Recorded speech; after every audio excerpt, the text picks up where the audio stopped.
মজা দিদনের বাড়ি যাব। হ্যাঁ তোদের কি এখনই হয়নি? তোরা কি যাবি না আজকে?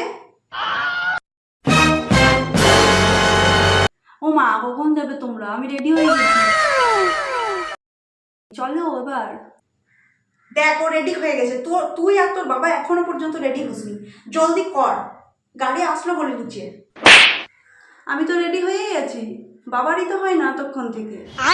এই মানুষটা তো কোনো দিন রেডি হবে না, 10 বছর পর যেন যাচ্ছে শ্বশুর বাড়ি, এমন করবে একদম। ওটা মানুষের বাড়ি যাচ্ছে যে একটু ভালোভাবে রেডি হবে তা নেই। ওই দেখো দিদন ফোনও করছে, তোমাদের হবে না। হ্যালো দিদন, হ্যাঁ আমরা এই বেরোচ্ছি। হ্যাঁ আমার না এখন পেটটা করছে বুঝলি, পায়খানা পায়খানা পাচ্ছে। এই যা হলো এবার। এই মরার পায়খানাটা এখনই পেতে হবে।